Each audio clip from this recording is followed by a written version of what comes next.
Hey, Doing I don't good. know about y'all, but um, it's been a great day thus far. Um, we 2 days out, people. We 2 days out from the release of "Can I Be the Man?" A letter from us to you, and I can't tell you how excited I am because finally we get to deep dive into some of these conversations that we need to have. That we need to have. And we'll actually all be on the same page by then.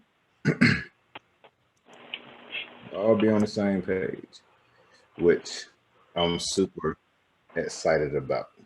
Okay, so first and foremost, or whatnot, got a couple of just a few whatnot shout outs that I need to give. Of course, first and foremost, to the frequency for allowing me to be able to come and bless their platform every Tuesday and Thursday between the hours of 8 to 10 Mountain Standard Time.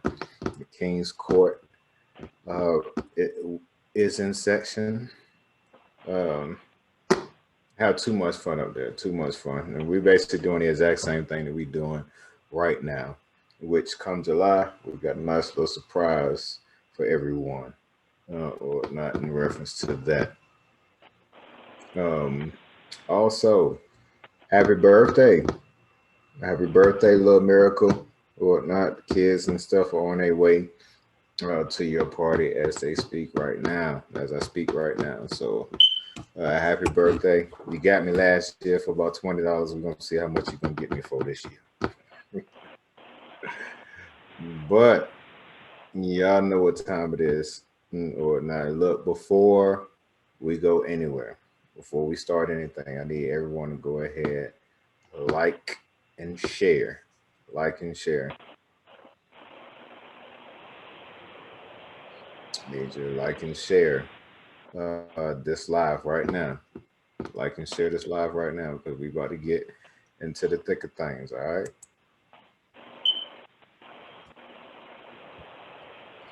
about to get into the thick of things. So,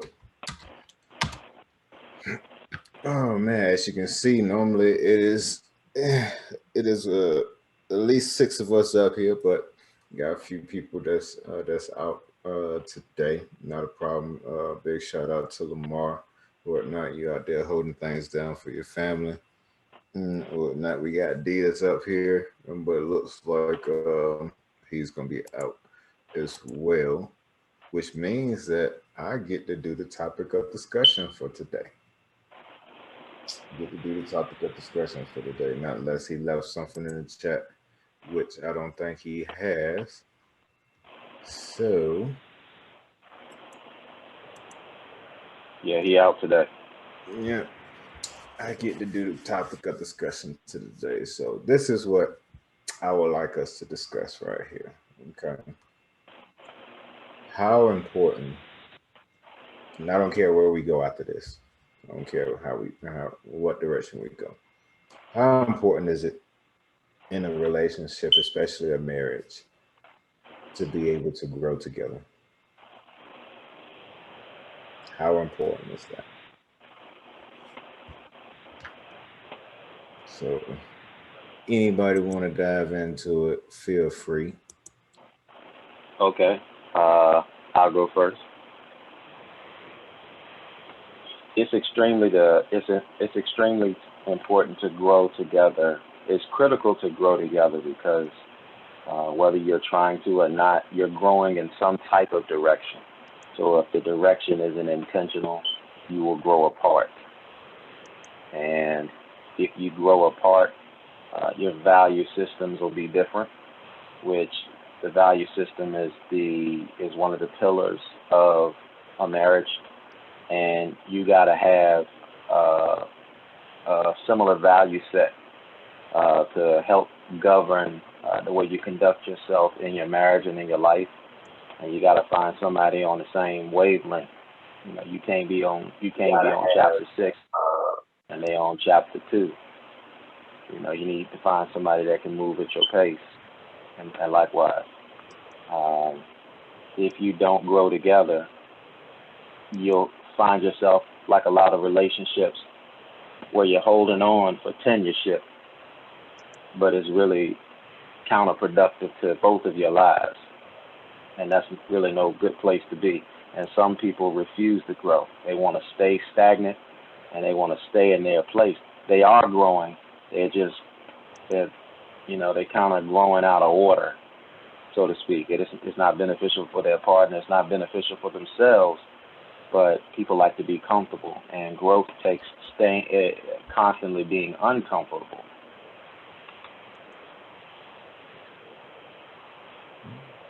Okay.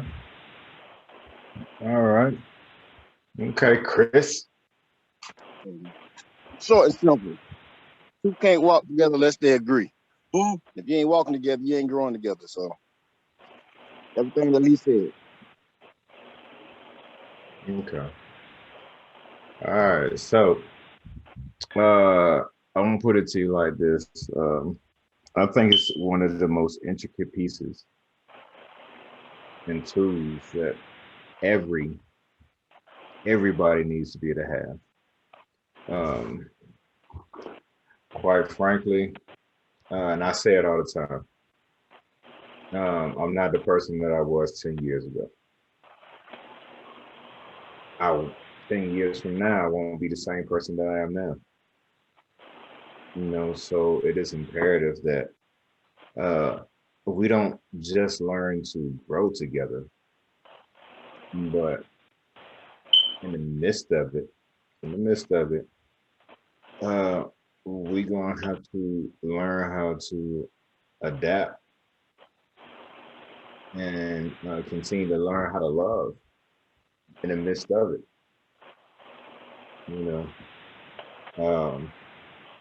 I think what makes it so difficult, and I want to get y'all thoughts on this as well, right? I think what makes it so difficult when it comes down to growing together is that from a society standpoint, it's been almost like villainized to change.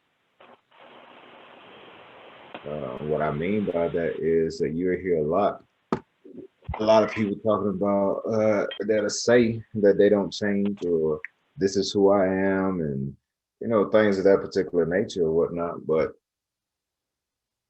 we change every day, and it's nothing that we can do about it.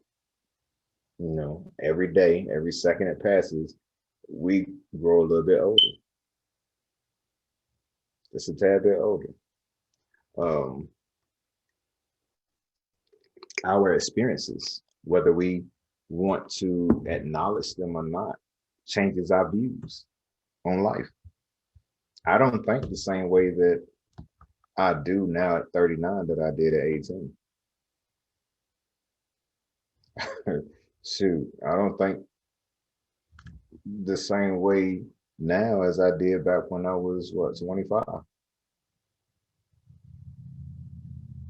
So in the midst of these experiences, in the midst of these changes that are taking place in our lives, we have to become experts at being able to grow with the individual that we are changing alongside. I think what makes it difficult is that not all change is necessarily good.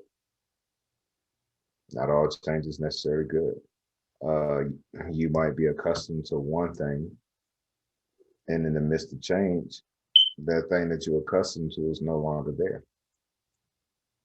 It's no longer there. So it's a matter of being able to adjust fire. Being able to adjust fire. So, in reference to being able to grow together, what are y'all thoughts on change?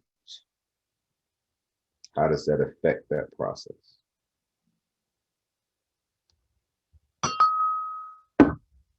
Don't everybody go all at once. Okay, hey, all right. Sorry, I was muted. See, the funny thing about change is it's hard to do if there is no accountability. a lot of times people don't want to know what they need to do or what they're supposed to do so they can vacate the premises of accountability. And they feel like omission somehow is a safety blanket for them. But a lot of people have been in a lot of trouble in their lives, not necessarily because of what they did, but what they didn't do. And when you have accountability and it's something that you're supposed to do, like it or not, you're going to do it. But if you don't have any accountability, you're going to pick and choose what you're going to do.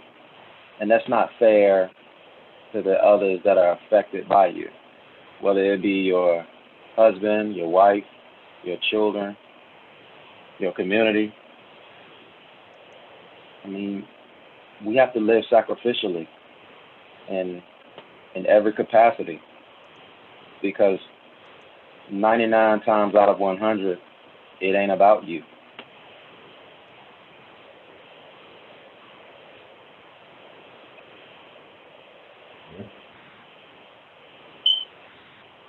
Yeah, I definitely agree with you there. I think a lot of times, especially when we're dealing with our significant others, they try and make it about them. And really, it has nothing to do with them. You know, that's a whole chapter in the book. It's not always about you. You know, and I think what happens is that, especially when it comes down to us men, right? When we hit that phase where we are really evolving into the men that we're supposed to be, right?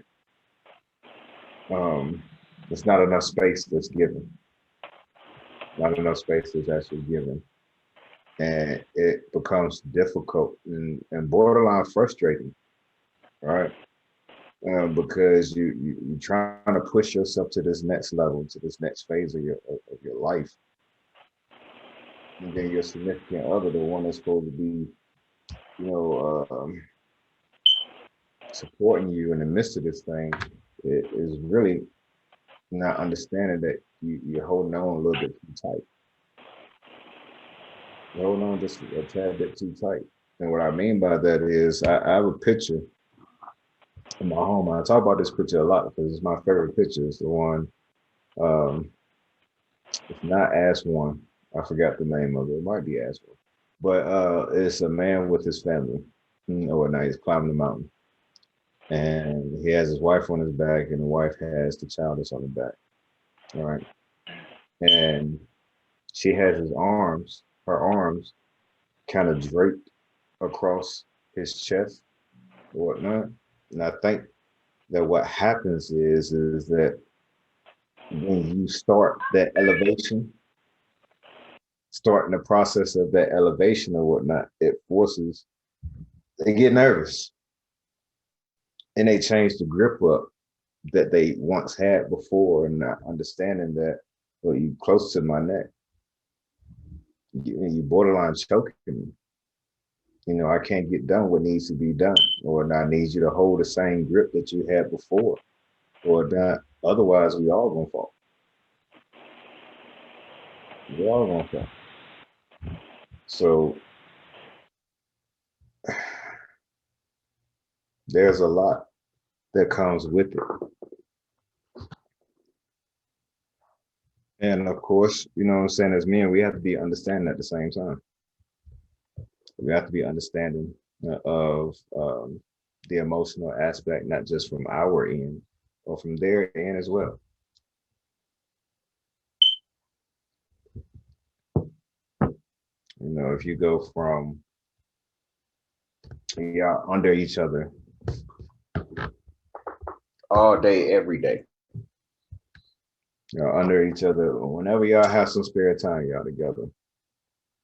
So now, or now I need to push past this phase, and you don't have as much time as you normally would. And now you have to be understanding of what that feels like. What that feels like.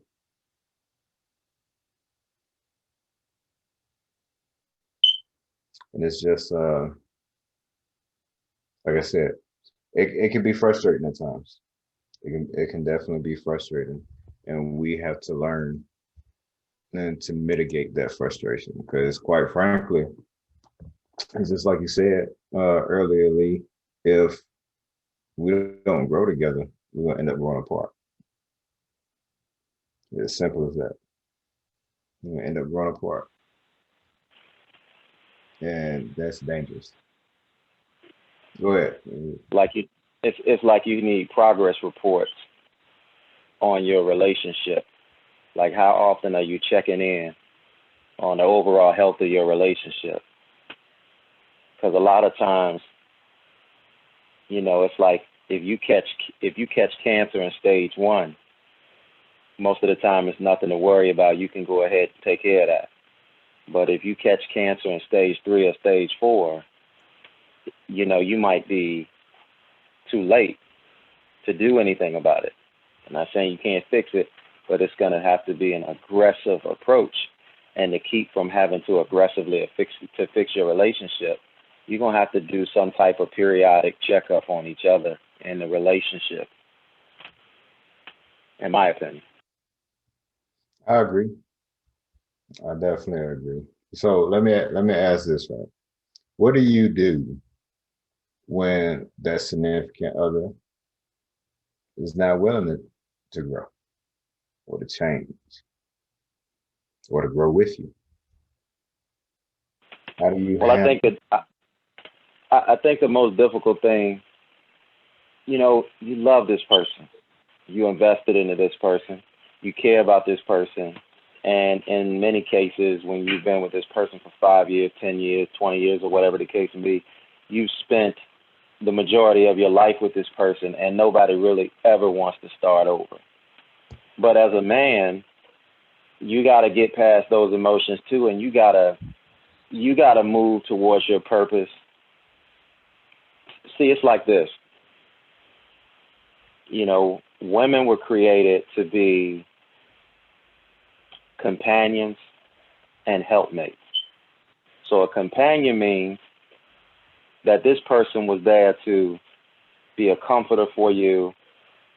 This person was there for the friendship, you know, to be a lover.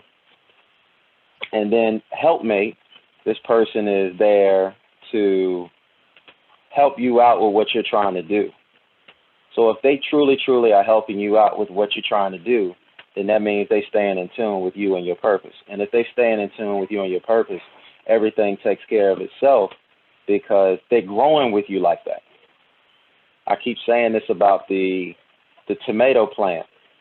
You can't just plant tomatoes and leave them there because they'll just fall on the ground. The weight of them will make them hit the ground, and then the insects will eat them up. So, you know, you see people putting like poles or sticks, you know, right next to it, so it gives the tomato an opportunity to grow around that so it can stay upright. And so that's how I see our women.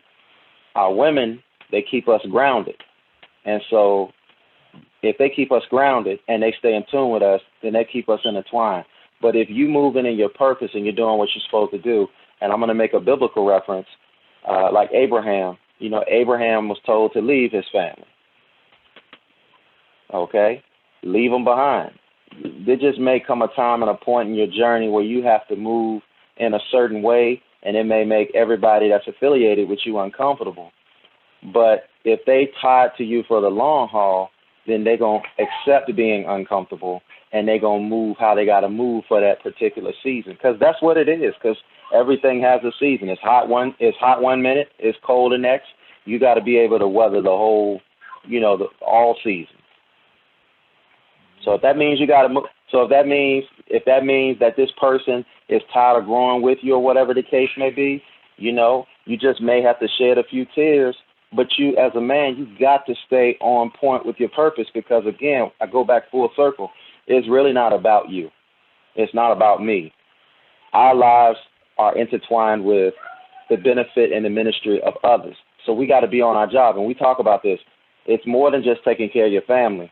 You have to be able to take care of those in your community and outstretch your hand and ask the Most High to enlarge your territory.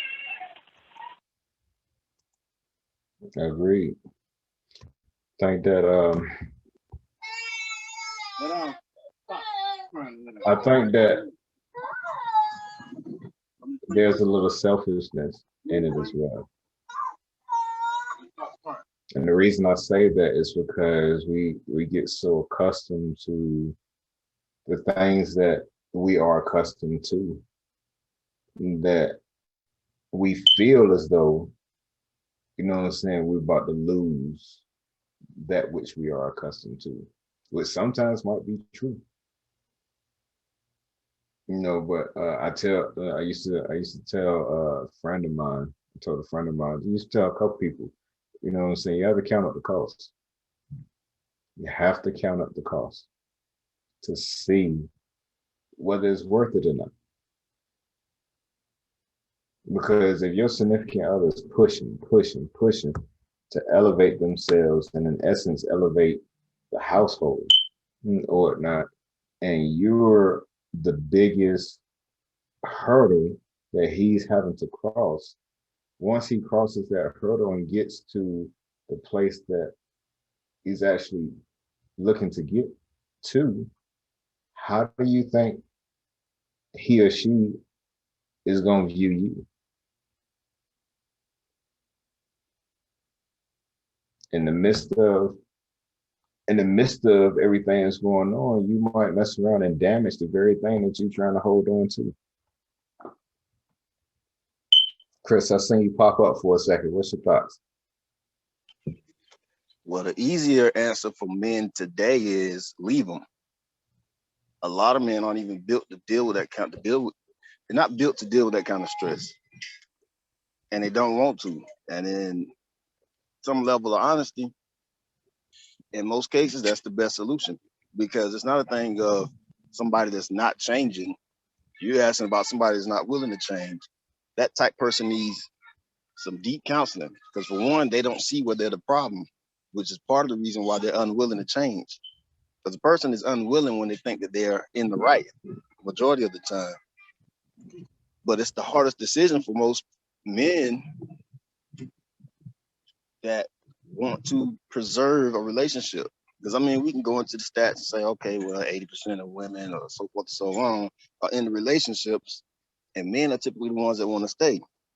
But at the same time, these men are struggling because, yeah, count up the cost, like you said, a lot of men can't afford that cost. They're not mentally, physically, spiritually built to handle those loads. And it goes against the purpose of the woman if she's not supportive, like Lee was talking about. So we get to this point now where it's like, what are we gonna do? Because the immature option, as most people will see as immature, is, all right, well, since you can't change, I'm gonna restrict your access to a lot of things. But the answer to that is gonna be, all right, well, you're not giving me what I want. I'm gonna be even more of a hassle for you.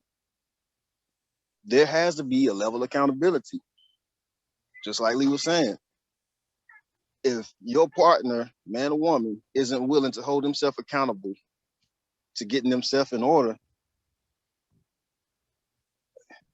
all of the answers to that is going to be sad, because it's the responsibility of that person first to keep themselves together. And if they're unwilling to do that, they are a problem. And it sucks for anybody that's in a marriage, because people they respect the union, and they're not prone to wanting to end that type of union except by what they understand as the lawful way. So they're stuck with that burden. So honestly, what can you do? Because I mean, the only option is to keep them or leave them. But how much do you have vested, like we said before? how much time and energy do you have vested in this person? Because at the end of the day, even when you lose them, let's say for a man, from a man's perspective, you losing more than just that person. And you're still required to be the man that you have to be more times than not when you have kids involved.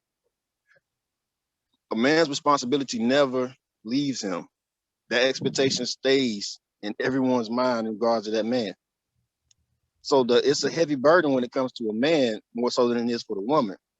The only burden that the woman has is if she does gather half of everything and include the kids, just the stress of the kids. But the man still has a responsibility as if they're still in the household. There's a lot of factors to this question, and it's a hard answer, to say the least. Go ahead, Lee. You're on mute. I'm sorry about that. Again, I agree with what you're saying, Chris. No ifs, ands, and buts about it. We do have to assess, and I agree with you, Yannick. We have to count the cost. We got to make, the pros got to outweigh the cons, because I think we're in a situation in society that we're in because of us. It's the things that we have allowed, to go on for too long. When we put, like to me, when you tell someone that's not accountable, I love you, I'll never leave you, I love you, you're the only one for me, those things sound nice and those things sound reassuring. But I think it's human nature when you feel like you have it sewed up for you to relax. And husbands and wives need to keep each other on their toes. Specifically men keeping wives on their toes, because women, a good sound wife knows in the back of her head what reality is. A good sound wife knows I might be beautiful, but there's always someone more beautiful than me. A good wife knows what I don't do for my husband, another woman can and another woman will. And a good wife will stay on her toes and make sure that she's doing the things that she's supposed to do. See, a bad wife will say, ain't no need for me to try this and ain't no need for me to try that, because men are going to be dogs anyway, or they come up with these little cliches or whatever the case may be to keep them stagnant and to keep them not pressing and giving their husbands their all. Because husbands are expected to give their wives their all, and that goes to show when things don't work out, she wants half of everything, or if not more. But wives need to be put to the fire as well. So it's okay to love our wives. We're supposed to love our wives. But we got to make sure that we keep them on their toes, and we got to find a happy balance, because a lot of times when in human nature, when you got it sewed up, you see it on championship teams all the time. You ever seen a team win a championship and the next year they come out and they look lackadaisical?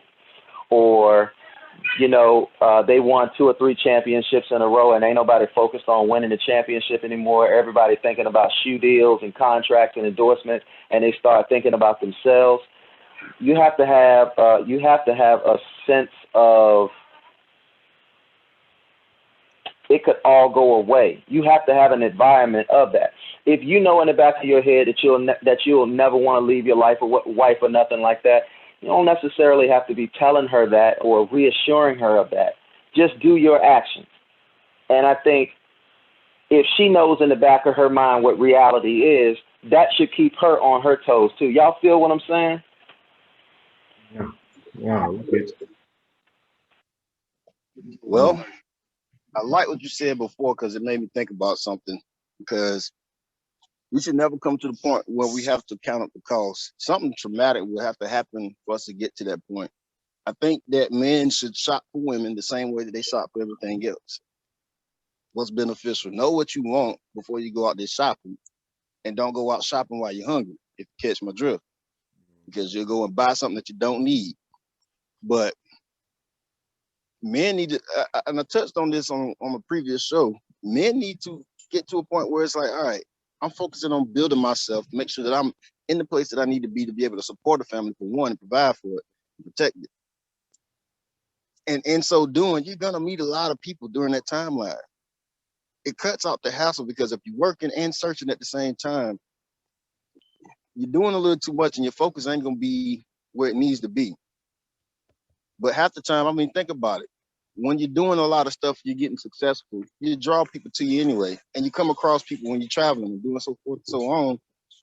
You'll meet wifey, and then you can take the time to invest in an individual to see if they really measure up to what you're looking for. And I think if we was spend most of our time focused on building ourselves and then addressing the thing that catches our eye that meets the criteria that we already know that we won't run into some of these issues. We got too many men and women settling for the opposite sex just because it answers a need at the time. A lot of hungry shopping going on. If we could alleviate a lot of these issues right now, if we just stop, because speaking from a man's point of view, there's a lot of women that are saying, I'm this, I'm that, take me for this and this and this and that. Okay, I don't have to. If I know what I want, I don't have to take this woman. She doesn't answer any of the things that I'm looking for. Why am I going to give her the time of day? Because there's a higher number of females compared to men in the ratio. So why be out there looking for it in a bunch of mess when eventually you're going to run into it? Because half the time, what happens to us? We find one, and then next thing you know, we tied down, and here come the right one that you was looking for that whole time. And now you kind of feel some type of way because you settled, so to speak, instead of focusing on your work. And patience. Yep. Yep, I definitely agree. I definitely agree. I think that on both ends, we don't spend enough time looking at ourselves. We don't spend enough time looking at ourselves. Instead of worrying about what your significant other is and where there is lack or bringing judgment upon them, focus on yourself. What can you do to better yourself? Because quite frankly, ladies, in the midst of everything that is going on and us asking, can we be the man and take back our roles, things of that particular nature, you're going to have to give us room to grow. You're going to have to. And you have to understand that the way you did it might not necessarily be the way that you did it. Okay, so we got a question in the we have a question in the comments. Miss April Cunningham, how you doing, April? What's up, sis? I'm glad that you're out here actually taking a look at us or whatnot. But her question is, what if she is 80% of what you want and need? Okay, so first and foremost, let me throw this out there right now. You'll never hear me tell another person that they just simply need to go, need to leave their significant other. You know, I'm a firm believer in being able to work things out unless there is some form of abuse. I'm talking about emotional, physical, anything of that particular nature. You know, it's the only times you're gonna hear me tell somebody, just get up and go, because you don't need to be there.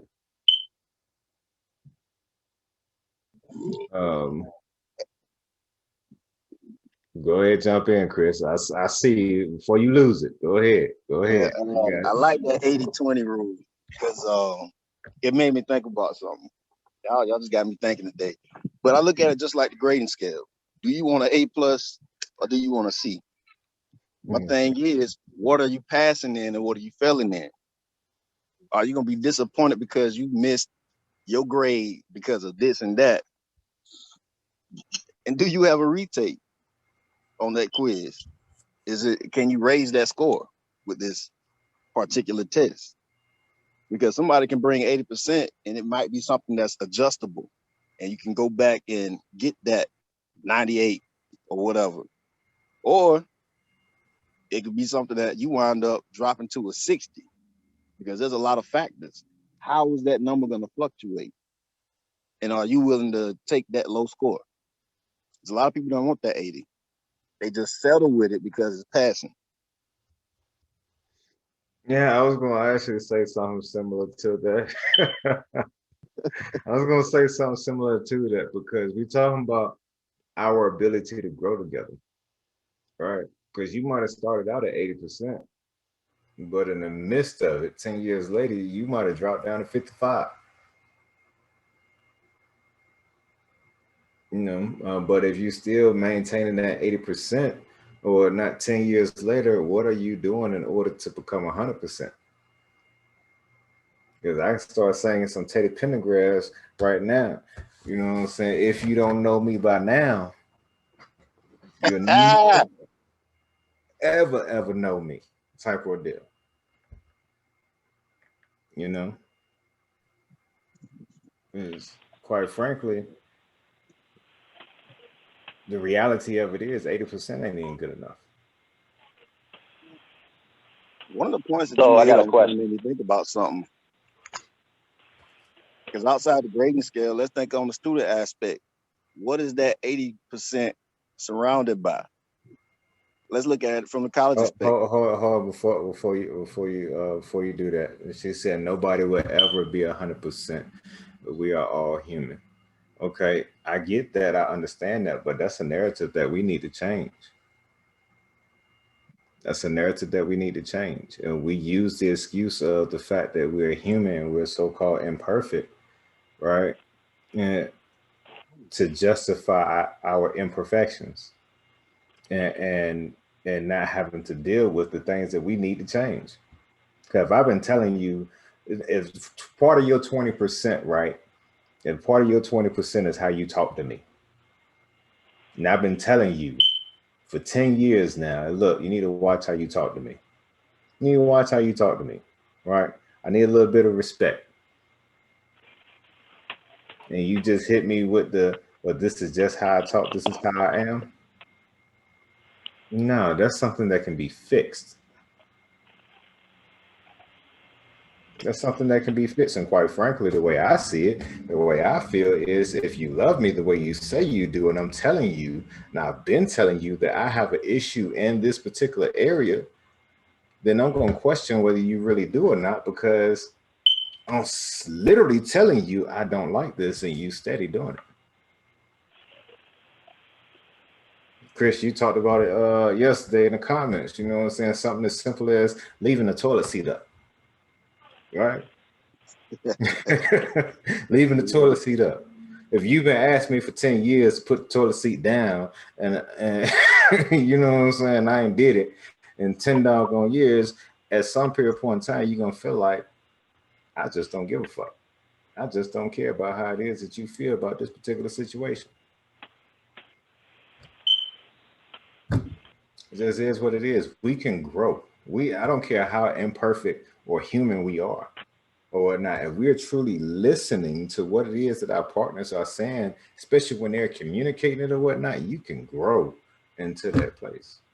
The thing about it is when you hit that spot where you feel like you don't want to or shouldn't have to, that's when your stocks start to decrease.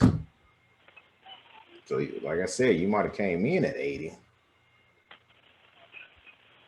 but that don't mean that you're going to keep it. Can you maintain it?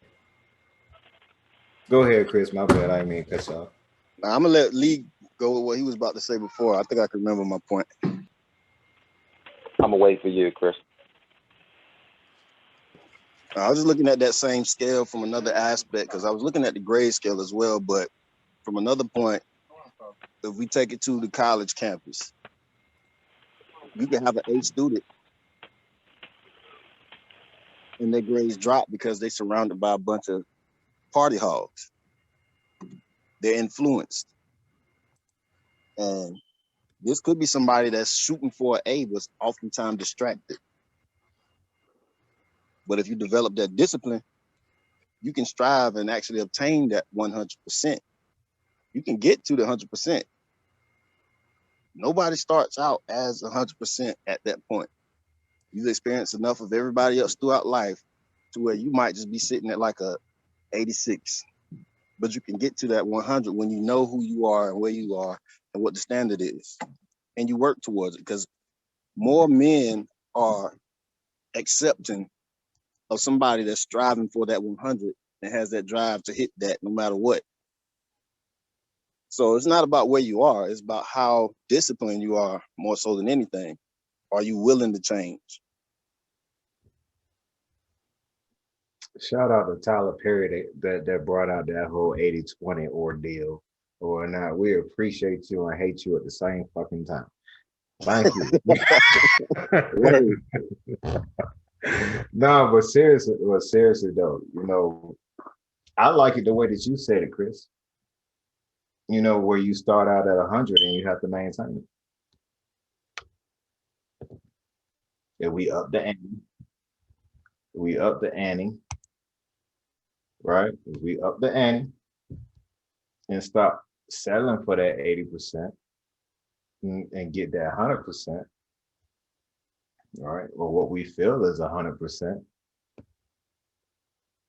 and literally it's just a matter of, are you going to do what it is that you need to do in order to maintain? And that's on both ends, on the wifey end and on the husband. Can you maintain it?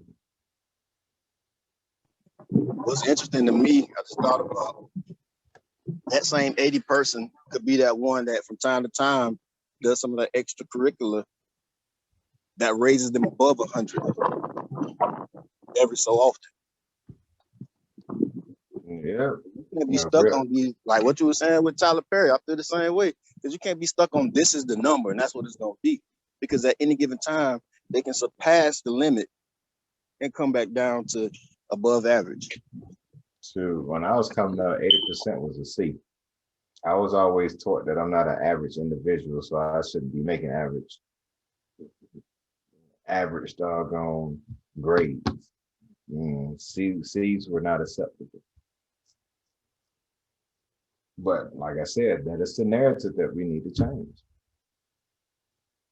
That is one of the narratives that we need to doggone change, period, across the board. Go ahead, Lee. I like to piggyback on that. I'm not so mad at Tyler Perry for making it 80-20. I just think that he needed to go more into depth with the 80-20. And if I meet, because just like you said, Yannick, 80 is a C. 80 is a C, 80 is a C. Maybe when we start dating people, we need to look at how satisfied people are. Like, we should stay away from satisfied people. Because if you meet a girl or you meet a guy, respectively, and they have 80% of what you're looking for, I guess a better question you need to investigate with, or a better, the question you need to be asking and looking for in that person is, how satisfied are they with where they are? How much oomph do they have? Are they pushing themselves to be better? Because if this person can demand excellence from themselves, that gives me the best possibility for them to demand excellence as my spouse. If they're not demanding excellence from themselves as an individual, well, it ain't a hope in hell that they're going to demand excellence in being a team player. So it's okay if that's where you are at the moment, but I want to know, I want to see what kind of work ethic you have towards yourself, towards myself. Because look, if we go according to the scriptures, Enoch was perfect, right? And what is perfection? Perfect is not what someone else's standards are. Perfect is, can you perfectly be yourself? Can you be a person that can look in the mirror, identify your weaknesses? That's a cold person right there. A person that can look into the mirror themselves, parent themselves, and work on the things without being told by somebody else that they need to work on those things. That's somebody that you can work with. And if somebody can get on themselves about that and demanding excellence of themselves like that, that's a pretty good person that's a candidate for a marriage or anything that involves a team. You know what I mean? So, you know, straight like that, and we had this conversation years ago, King, it was like, we are trying and striving every day, whether people are looking at us or not, to be perfect. And the interesting thing about life is, you know, everybody isn't going to be a 4.0 student, but you're going to get a lot of kudos if you're a 3.9, 3.8. You know, you don't have to be valedictorian of the class, but I mean, my goodness, I mean, you know, are you in the top 10 percentile? You know, because a 95 is good, a 98 is good. So you should be striving. You should be striving for excellence. What is the old saying? You know, you shoot for the moon, and if you fall short, you land among the stars. But if you just an 80 and you're happy being an 80 and you're walking around saying, this is how I talk, this is how I am, this is who I am, you accept me for who I am, or whatever the case may be, you're just ground level ass. And we can't be fly if your ass is on the ground. Yeah. Oof. What up, Tay? We got another 18 member in the building. Or not. Oh, I'm doing it together, encouraging all men. What's going on? Together. What's good, family? Shit, sorry for my lateness. What's you good. What's the good word? So right now we actually talking about how important the ability to grow together is when you're in a relationship. Your wifey actually brought up the question about the old 80-20 ordeal, which was what we were just touching on. So go ahead, give us your thoughts. How important is it to be able to grow together within a relationship?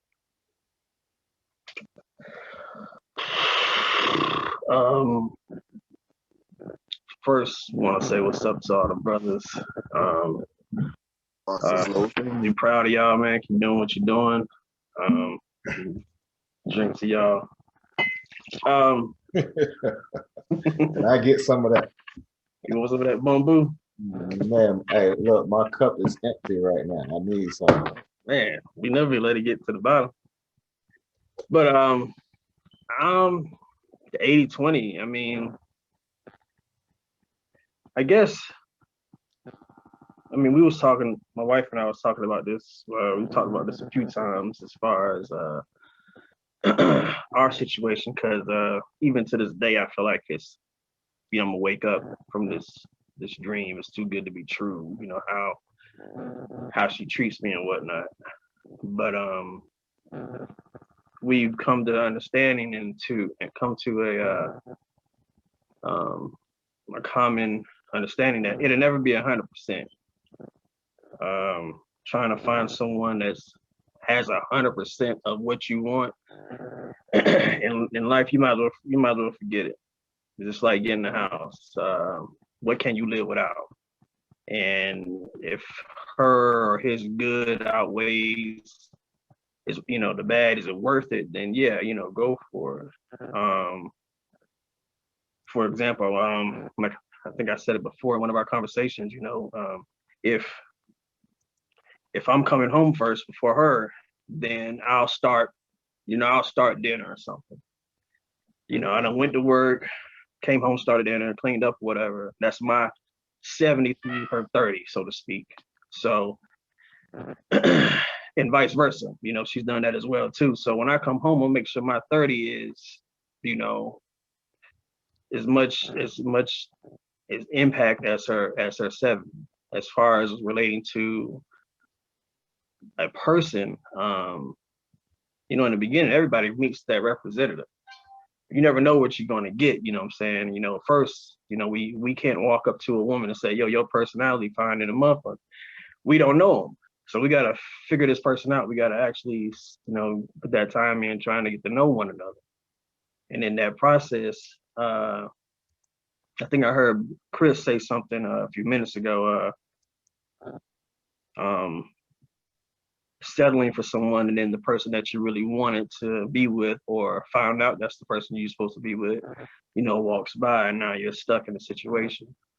I think it's very important that we get back to actually the style of meeting one another and, sitting down talking to one another is lost. You got all this online dating, all these platforms to cover who you really are up. And then when you meet this person, it's not who you thought it was, versus back in the day, social media was, hey, let's meet up at a certain place and let's talk, or you see somebody in the grocery store or out in the mall, you actually talk to that person and, you get a feel of who they are in person. And you put that time in. It's so easy right now, especially with all these platforms to do things. You don't know who you're getting, and that's my take on it. It's just a short version of what I guess trying to catch up on what you guys are talking about. But I don't know if I'm hitting on the nail or whatnot, but just going into a relationship thinking you're gonna get, this person that's 100%, or even you may think that person is an 80, but come to find out, they're not who they built themselves to be, because of, I think it's all very important how you meet the person too. It says a lot of where you're gonna, how the relationship is gonna go. But I don't know if I'm hitting on the basis of the topic or whatnot. Like I said, I'm coming in late. Hell yeah, I swear to God, I agree. Feel like Well, they. Go ahead, Chris. No, I feel like they messed up. Okay, so. Well, let me just say this. You're right. You don't know if you're meeting somebody. Hold on. You don't know if you're meeting somebody, the real person or their representative. But this is what I talk about. Marriage is the most important institution on this earth. So why are we entering into the most important institution on earth and we don't even have our fact finder right? We don't have our questions right. This person could be fake being a good person. This person could be fake being a freak in the bed. This person could be a fake hard worker. This person can be a fake all that they want to. We need to stop this. We need to start making sure that when we give this unconditional love that is justified, and that means, hey, look, I'm going to hold you accountable to what you say you're going to do, and this is what I need. This is what I'm asking for. You say you're going to do that. If you're going to do that, then everything's going to be all right. I ain't going to kick you out of my life. Tyler Perry said this too. I ain't kicking you out of my life, but if you ain't operating the way you should operate, it's going to be real uncomfortable for you to be around me. And you might not even want to be with me if you operating in that way. So if you come to the table and you've seen that a lot, or you've heard a lot, you've heard situations where guys and girls get married and they have kids or whatever the case may be, and the sex life was great, and now they don't want to have sex anymore, and this, that, and the other, or they don't want to talk anymore, and they don't want to do this anymore, they don't want to do that anymore, or whatever the case may be. You got to come to the same thing that you brought to the party is the same thing you got to do to keep that person at the party. And you have to hold them accountable just like they should hold you accountable for what they request and what they want. So if they're not holding you if you're not holding them accountable, then you, by all means, I mean, the scripture even tells you if you're unsatisfied with your wife, send her off on her way. That's just what it is. It's a tough, cold reality. But at the end of the day, she sent it. I mean, look, 80% of the divorces that's happening today are initiated by women. So when she ain't happy with your ass, she getting that divorce, ain't she? Okay. Men need to grab their balls and they need to just stand for what they believe in. Be reasonable, but stand for what you believe in. Hey, listen, I'm not asking much from you. All I'm asking you to be is my companion. All I'm asking you to be is my helpmate. But if you're starting to fall short in those areas really, really hard, we're going to have to reevaluate whether we need to be together or not. And screw trying to appease other people, man. This is my second marriage. This is my third marriage. This ain't going to look good. Because you know what? Nobody really cares about you the way you think they care about you anyway. They don't. like Cat Williams said about rims on the side of the car, man, you got to pull up to the bus stop and have somebody gas at it just to know you got rims, man. So it's just like we waste a lot of time trying to appease people by our decisions and our choices, but we end up suffering in the inside. And we just got to hold people accountable around us. That's going to help the process eliminate a lot of people.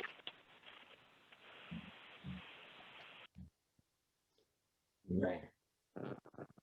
Okay. So I'm gonna use the wife as an example. All right. When we first got together, I would call her my perfection. And she hated it. She hated it with a passion. You know, because she knew as a person, you know what I'm saying, she was imperfect. But that didn't matter to me because for me, she was perfect for me. It was perfect for me. Everything it was that I needed or not, she had it. Not gonna say that she had 100% or not, but she was damn near close. Damn near close. But you know, as time progresses and moves on, she's still just that, my perfection. Everything it is that I need, everything it is that I want. What I come to realize is this, in the midst of her being my perfection, whatnot, low key, I'm not enough for her. You know, because I said it what? I think I said it last week. You know and I understand that there's a lot of greatness within my wife. Oh, in order for her to reach her full potential, right, there has to be some significant things that have to be done. Some changes, although necessary, might not be liked. But again, it's necessary in order for her to be able to reach her full potential. Because quite frankly, like I said last week, and I think I said it in the early morning show as well, is that literally I am preventing her, from being able to maximize her potential. And I know and I understand it. You know, although she, at this stage right now, whatnot, is somewhat leery to to growth and change and things of particular nature or whatnot, she don't even understand who she is. She is changing in the midst of all of it. And I see it. I know it. She's slowly but surely, in the midst of fighting, pressing towards greatness. But, you know, it's that desire of not wanting to change, that desire of wanting to hold on to the thing for the past that prevents us from being able to move. And I think that what happens is we become complacent. We become complacent with what it is that we have and try and coast at that particular level, not knowing that life is always going to be throwing something at us differently.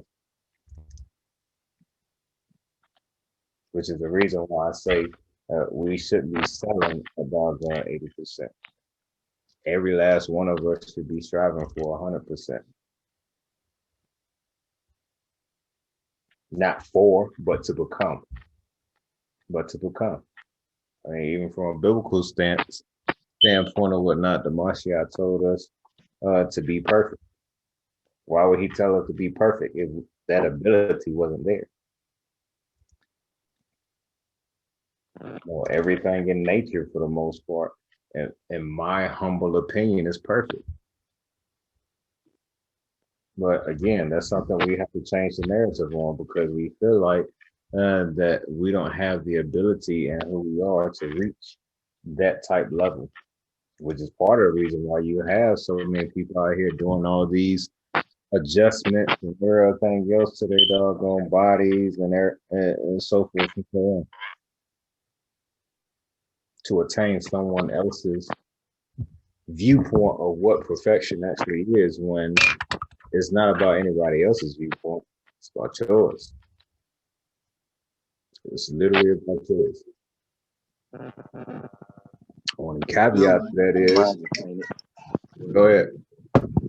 But I mean, but based off what you were saying, I mean, it just goes with my last thought. Our minds have been tainted because we have no problem trying to live up to every other standard, but we're not trying to live up to the standard that was placed out for relationships. The main relationship, marriage. Everything is imperfect because we measure things based off how people act rather than how they're supposed to be. Because yes, we have our own individual standard, but the standard that was placed for us in creation is the standard. Either you measure up or you don't. It don't matter if you 80%, 30% or whatever. There's a standard. If you don't meet that, there's a problem. Because 100% standard could be, all right, well, as long as I got somebody that can cook a meal, I'm good because I can do the rest. And that might be 20% or 5% for somebody else. The problem is we have our own individual standards that don't measure up to what we need to be doing naturally. And we make excuses for it. And at the same time, these excuses have no weight because I don't care where you are, you can always build and grow. And that's the mindset of a man anyway. He's not going to stop his drive. He's going to get to where he's trying to go because he knows what perfection is. And he's going to push to that regardless. Now, the obstacles, based upon things that he mean nothing, really. It's just an obstacle. But a man doesn't make excuses for obstacles. A man wants perfection regardless. Either he's going to get it by himself or he's going to be able to get it with somebody else. But we can measure folk as much as we want to and make excuses for everything that somebody's not doing, but there is a standard. Whether you like the standard or not, there is a standard. But in today's audience, we're making too many excuses. We just lazy. Lazy as hell. And I'm not going to accept any excuse. I'm going to hold you accountable and I'm going to make you build. I'm going to push you to build. I'm going to put you in the situations that cause you to build. Because I think more about life personally than the average person. And I won't accept failure. The only failure you got is death.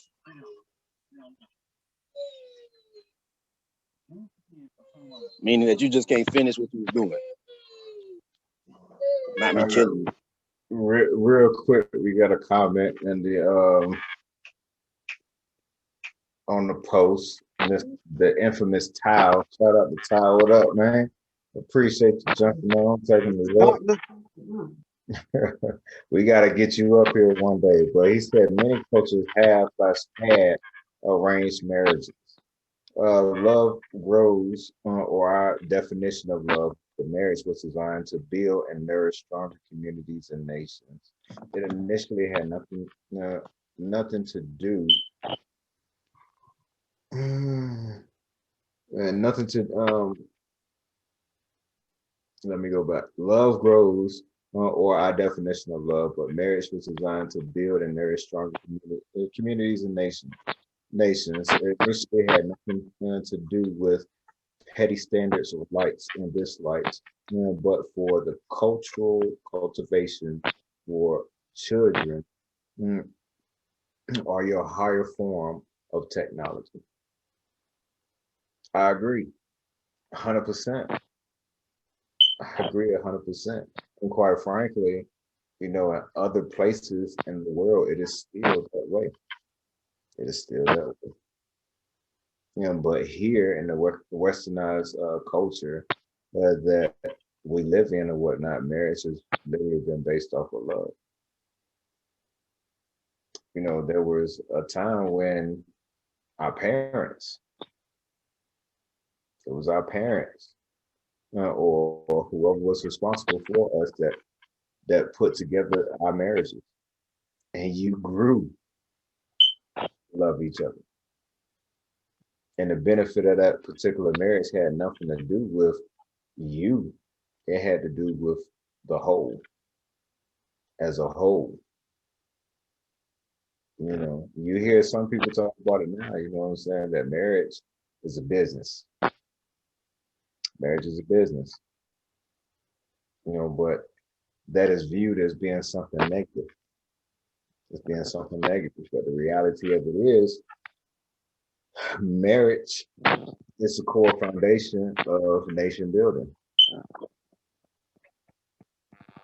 And quite frankly, if that's not the forefront of what it is that you're talking about, then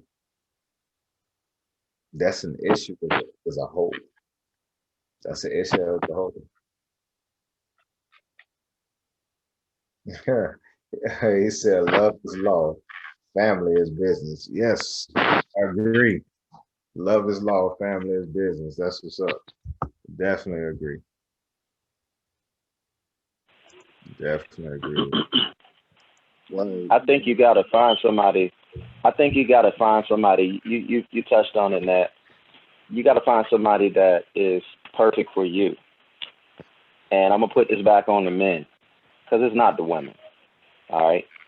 And certainly, if you've been on this, if you've been seeing some of these shows, we focus on the men, because that's what we're trying to do, because we're the covers. So we got to get ourselves right.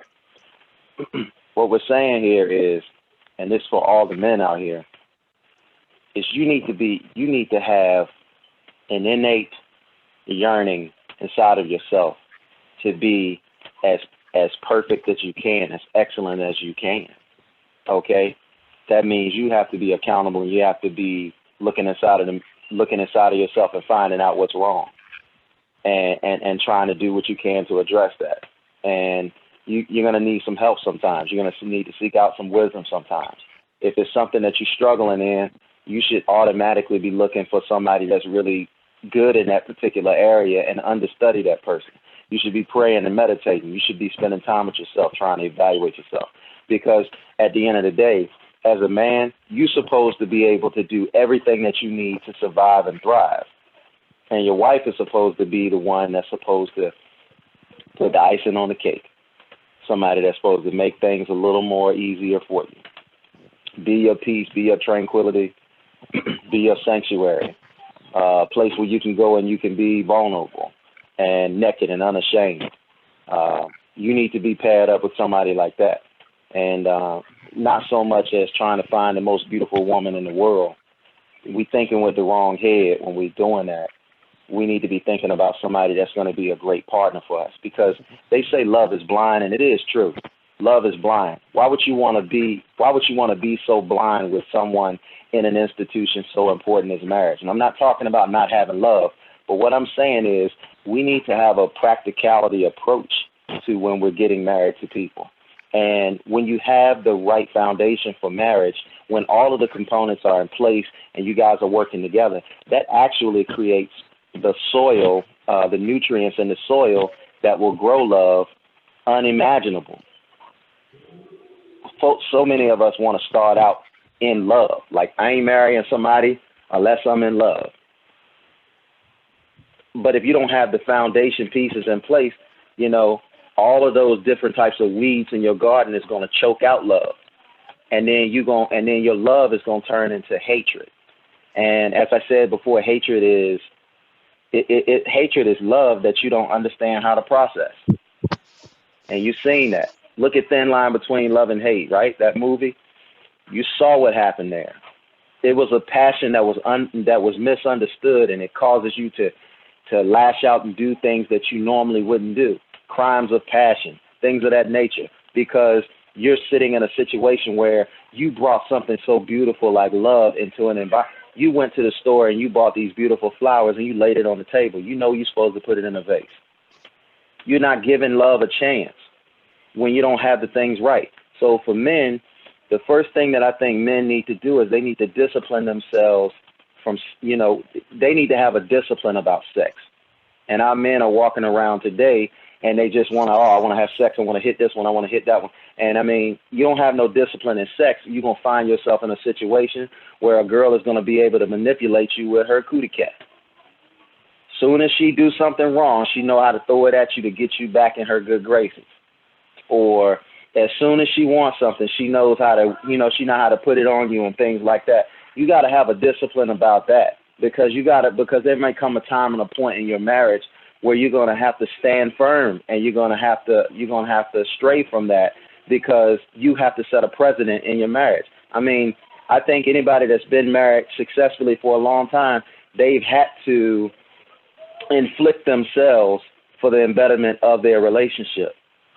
These are some of the things that we need to understand, and you need to know how to do all of those things. Look, I know how to do laundry and I know how to cook, because I learned how to do all of those things because I just didn't know what kind of woman that I would end up with.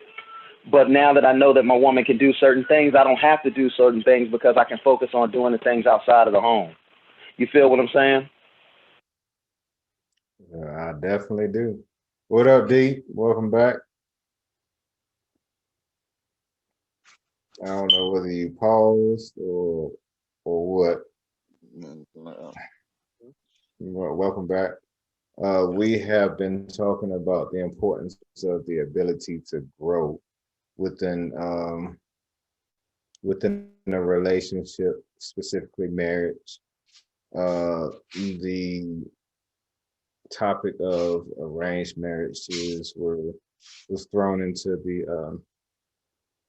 the mix as well, or not, in reference to marriage being a business or a deal or not. So you go ahead, bless us with your thoughts.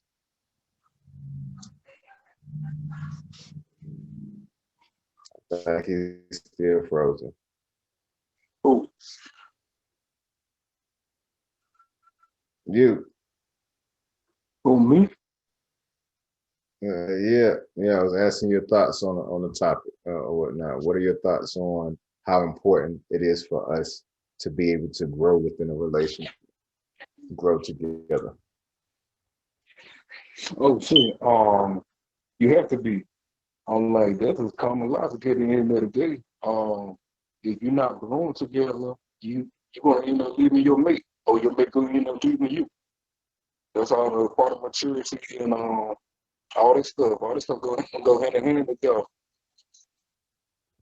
But you definitely, I'm like, that's how when a lot of people start to feel like they don't have anything in common anymore and all this stuff. That is as simple as what it is. You you didn't grow together anymore. And I just know with me, like my biggest thing, we have to grow together spiritually. If I get your vibes and they just rub me the wrong way, everything that you do just rub me the wrong way, I'm like, that's a major red flag for me. But like I said, I'm not, well, I know that as far as me taking that next step, we definitely got to be here spiritually. Definitely. Okay. Chris, it looked like you had something to say before I got started with D. What was your thoughts? I just thought about something, because I like what Dr. Tao said when he was like, love is law, marriage is business. Because a lot of the times we fall into a lot of issues because we don't understand what love is, and we use different variations of it. We know in the Hebrew, there's plenty of words. We got phileo, brotherly, eros, where we get erotic, agape, unconditional, agapao, is close to the unconditional. There's many different words for love, but if you ask a female about love, it's usually geared towards the emotional standpoint that's more geared towards the eros, with a hint of agape. The one that we struggle with the most is agape, because it's unconditional. That is the hardest one for a lot of us to accept, because it's unconditional, meaning you can see past the flaws of an individual and you're willing to work to get them to where they need to be. It's hard for us to exercise agape love, Because think about it, we're emotionally based when we get on these things, when we're talking about love, and there's many factors. What we got in 18, of course, is centered in some of what we understand as agape, but it's more phileo, true brotherly love. Should be the easiest to understand. We'll get Philadelphia, the city of brotherly love, whatever. But if you look at what these words are and you understand what is expected by definition of these words, then you'll understand what it is that you're supposed to be, know, and do. But a lot of us, we don't understand what love really is. It's not a feeling. It's not an emotion. Those are off products of love. But we center everything based off of our opinions and feelings rather than the actual nature of a thing. So I would say for homework, study these types of love and understand what they are, especially agape, because I guarantee you, everybody watching right now and is going to be watching, you ain't on that level. Because if I throw out some topics, that agape is going to fold and be cut up real quick. And you're going to find out you don't measure up to that. I know one off the top of my head, but we'll save that for later. What's up, Tay? You on mute. You saying something, but you're on mute, man.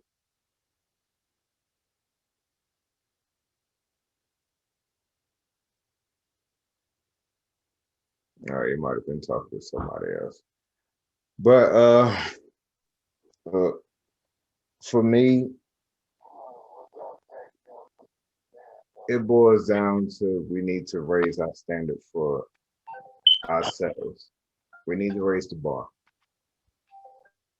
We need to raise the bar across the board. You know, women, we asking y'all to do the same thing. Men, you have no choice. The bar is getting raised as we speak right now. We talked about it yesterday in reference to, you know, all this praise that we've been giving men for doing what it is that they in essence supposed to doggone do. You know, it's your job to take care of your family. It's your job to play an active role in your kids' lives. You know, we have to, and we are raising the bar. The standard is being raised. Uncomfortable to start out with, but necessary. Which is part of the reason why I wanted to have the discussion in reference to growing together. Because in essence, that's what we're about to do. As men, we're about to grow together. About to grow together. We cannot sit back and, like I said, put the question on the board of, can we be the man and start leading our people the way that we're supposed to without raising that bar? Because the standard that we sit at right now is just absurd. It's what it is. We're not going to be able to do what it is we need to do at the level that we are at right now. We just not. So across the board, we have to doggone raise the bar. So any other thoughts out there before we go on to our final thoughts? Anything anybody want to say? Yeah, I'm jealous at the fact that y'all gonna y'all final thoughts already, and I ain't get to participate. That's our bad, man. That's our bad. Hey, you know, I'm out here family time, trying to be like y'all. That's what's up. So we got another comment in the chat from Dr. Tao. Y'all give me a second because this one is a little lengthy. But it says, we are fed a definition of love from a Western perspective through nursery rhymes and fairy tales, which are all anti-Africa or African rather, or anti-Black. Men and women relate to energy differently, therefore related to unseen forces uniquely, not mentioning the rites of passage that girls and boys no longer have to pass in today's times. I talked about that. Talked about that on the show, on the morning show. Nonetheless, men go through the earth element, then air, water, then fire. Women go through earth, water, air, then fire. And what that means is when find my place. What that means is when a woman is feeling, the man is thinking. Therefore, if a woman is to initiate a conversation with the man, and then she must tell him what she thinks first, and then what she feels, because she has to adapt to his program, which is primarily thinking, which is a Pareto. I don't know what that word is. Lobe. Oh, Pareto lobe of the brain function. And vice versa, and if the man initiates conversation with the woman. This helps us avoid a lot of petty arguments amongst the complementary sexes.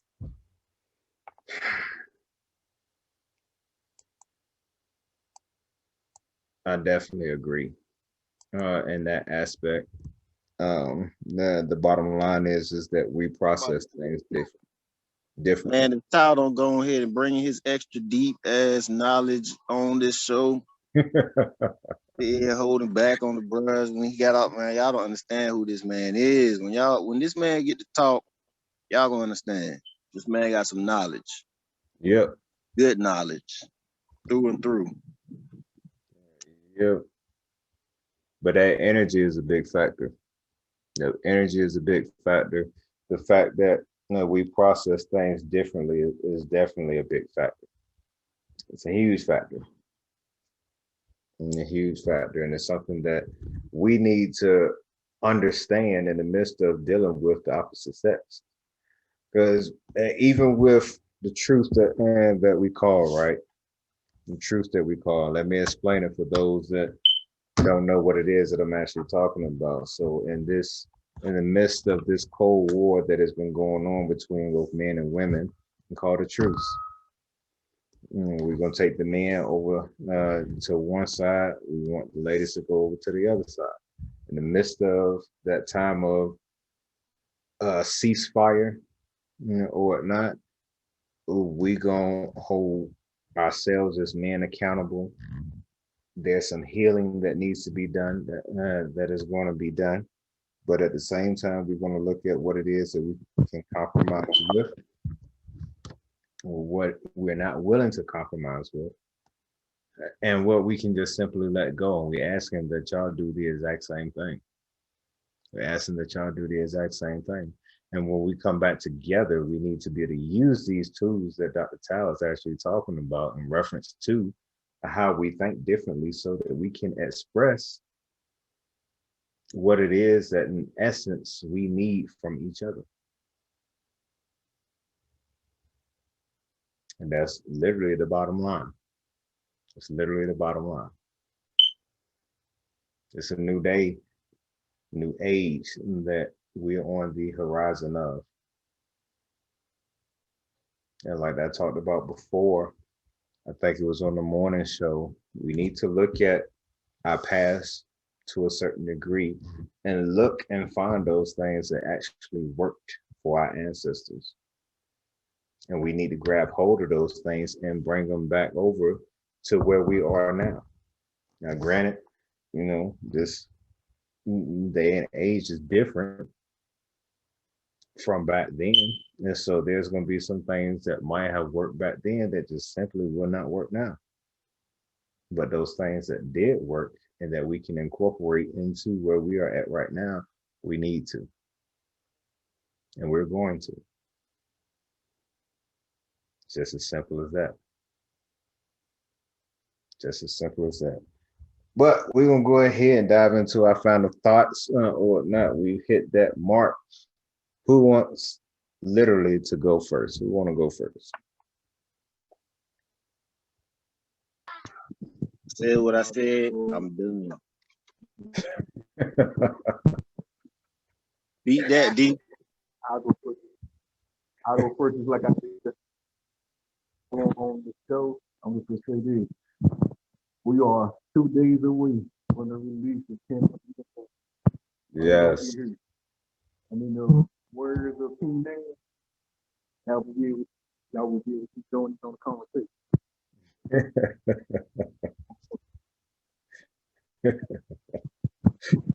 All right, Tay Lee, which one of y'all going next? What's up?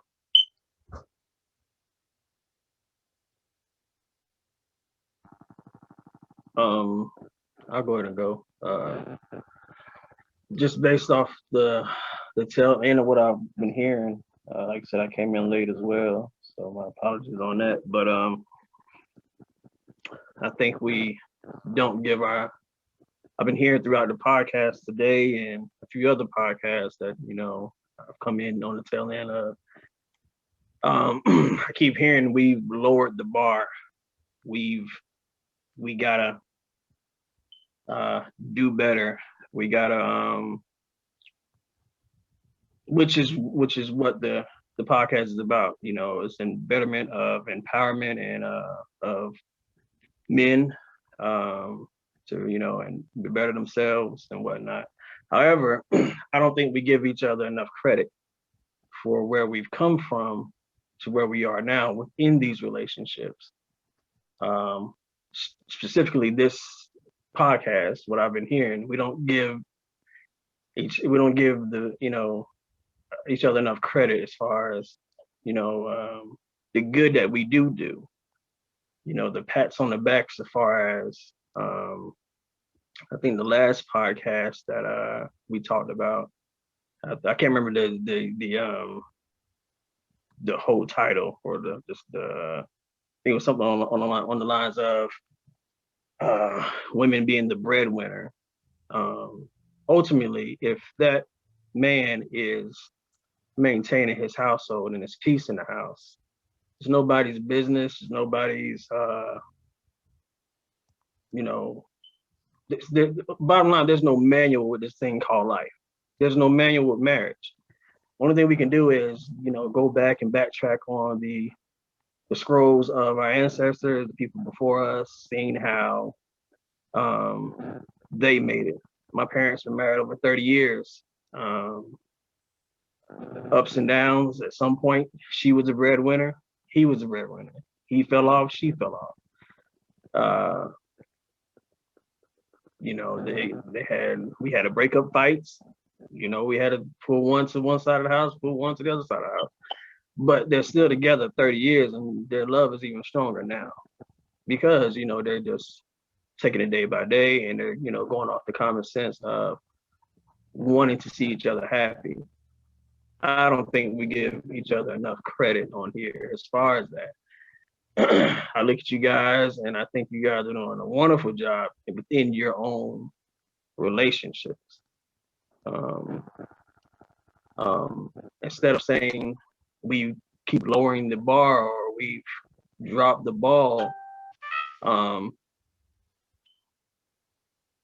feel like we've done very well for ourselves within this group, within the new society, the way it is, the way the world is, the way things are right now in the world. A lot of stuff that's stacked against us. And I know each and every one of you over 15 years. So I've seen the struggles you guys been through and the things you've overcome. And I applaud it. I'm very proud to be within this circle. But at the beginning, middle, end of the day, we got to keep the peace within our home by any means necessary. We got to keep the love in our homes by any means necessary. There's never going to be 100%. You're not going to find nobody 100%. That's only God. That's Jesus. And outside of that, you got to build with that person what they have. When you meet that person, you come to the table. Hey, look, this is what I have. This is what I want. This is what you have. This is what you want. What can we do together? Can I see myself going a lifetime with you if you lack this, but you have this right here? you know, if the good outweigh the bad, you know, or if her or his what they brought to the table is worth it, yeah, love does play a major part in that. I love this person so much to the point where I can accept them not being perfect or 100%.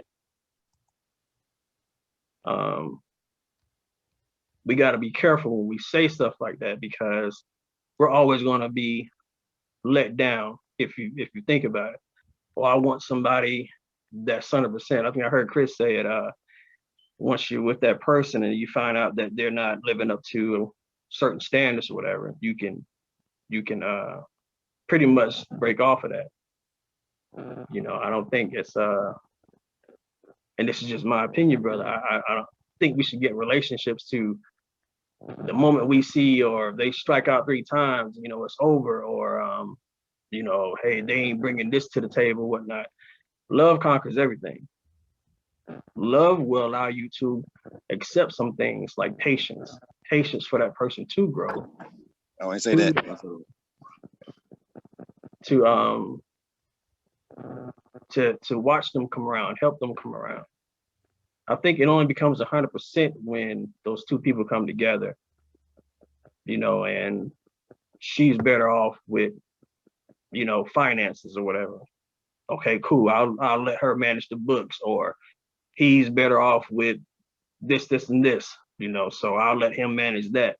And then when y'all come together, that makes it 100%. But as far as finding a person that's 100%, I don't want to put out there on the podcast that that's possible. It's not. You're not going to find nobody that's 100%. That's called perfect. Nobody's perfect. But faith without works is dead. You have faith that you'll find someone that can complete you. Like you said, Rome, you told your wife, you know, you called her perfection, or you called her something that in reference to completing you. I totally agree with that. I totally agree with that in that sense, you know. But that's just, you know, my opinion on it. You know, like I said, I came in on the tail end, so I may have been rambling on something that wasn't even a part of the topic. I don't know, but off what I heard, you know, that's just my final thought on it. I'm muting my mic real quick. Nah, I need everybody to unmute their shit real quick. Unmute your mic real quick. You about to hear me hollering at these little boys right now. I need to know real quick, because everybody don't believe the exact same thing, right? But from a biblical perspective, right? Does everybody believe in the Bible on this panel right now?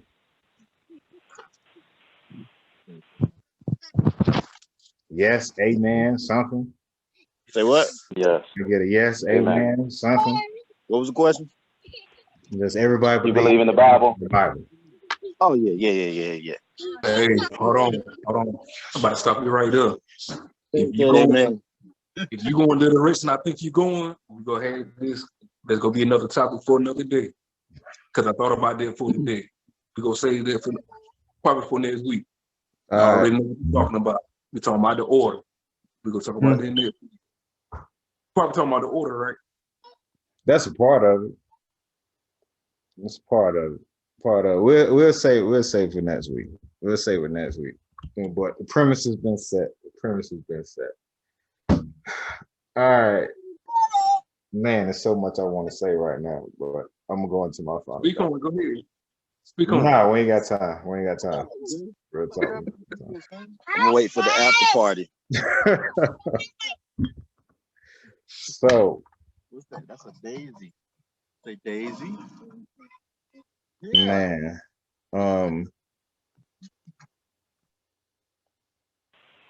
you know, I love what's going on right now. Or not, because for me, what's going on right now is symbolic of the struggle that elevating ourselves onto this new level is going to be, you know. And for all y'all that don't know or whatnot, when you hear me talk about BBOC and things of that particular nature, it is the future of where we actually going to. And there's a certain mindset that as a people we have to have, and a lot of narratives that we have to literally change, which is the reason why we do what it is that we do up here. I agree with my brother Tay in reference to, on this particular cast, we don't give each other enough credit. But the reason for that is that, like I said yesterday, we've been given credit for stuff that literally we're already supposed to doggone do. Which is the reason why you'll hear me say, and the reason why I continue to say, that we need to raise the bar. We need to raise the bar. As a man, it's my job to provide for my house. It's my job to protect my house. It's my job to be a teacher. It's my job to be that disciplinarian when it comes down to my kids. It's a lot of roles that I play within my house. And yes, things get hard. And every now and then we need that pat on the back.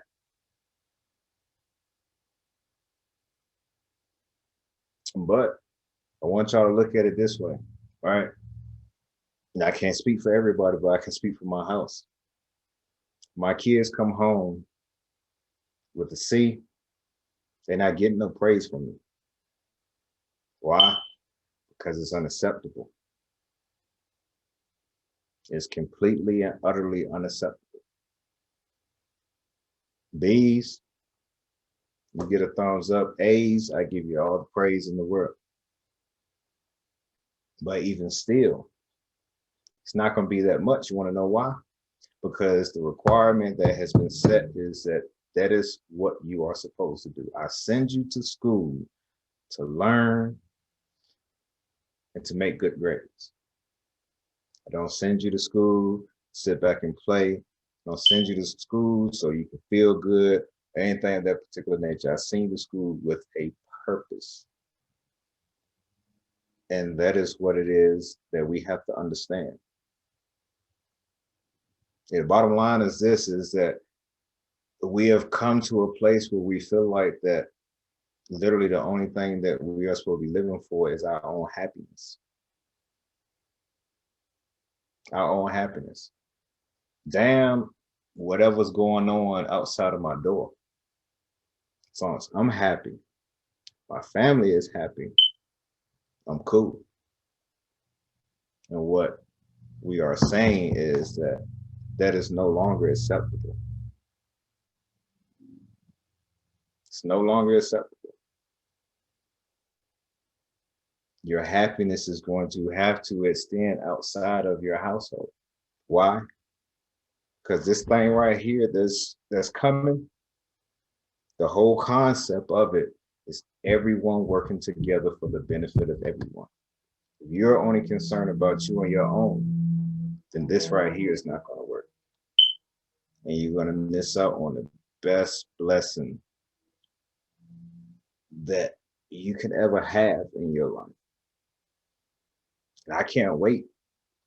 I literally can't wait till we get past this phase right here and we get to the place where this right here that we're talking about, BBOC, that we're working towards, that it literally comes into fruition and you see it actually operating. And then we're going to come back at this particular time right now in this battle, this struggle that's going on with what we're accustomed to versus where we need to get to.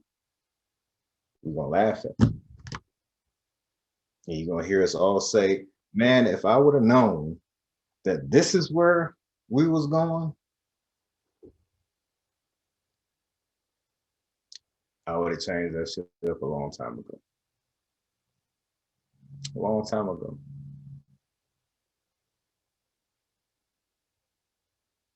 We got to get away from a lot of things. We're going to change the narrative on a lot of things. And it's not going to be easy. It's going to be some hard discussions, some hard conversations.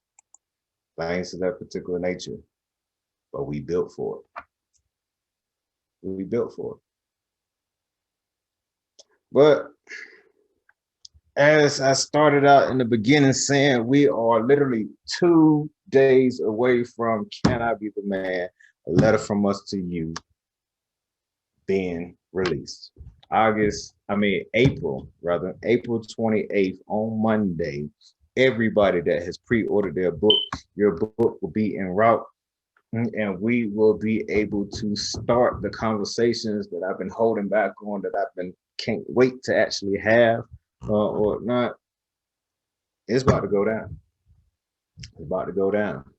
Now look, if you haven't already, I need you to go ahead, like, share this actual cast that we're on right now.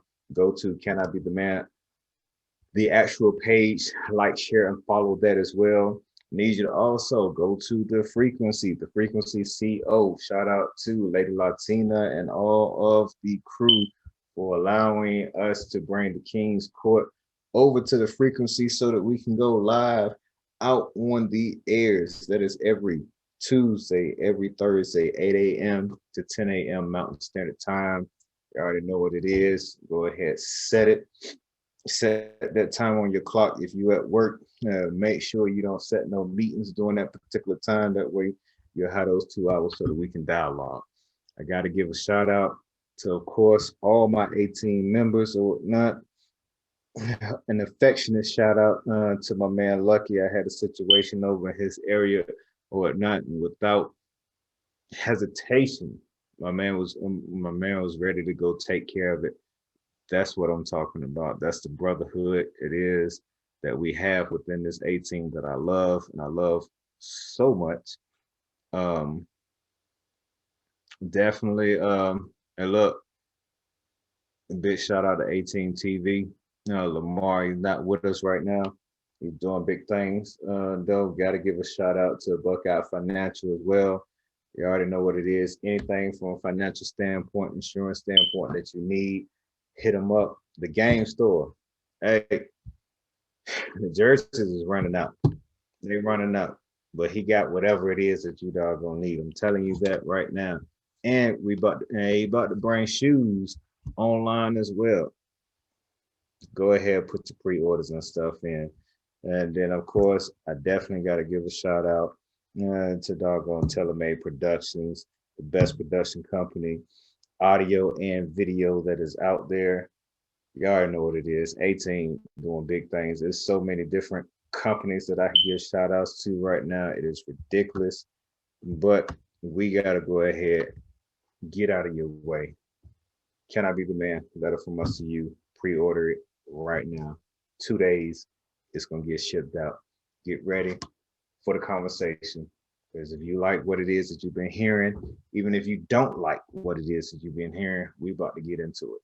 It's as simple as that. All right, we about to be out. The King has spoken.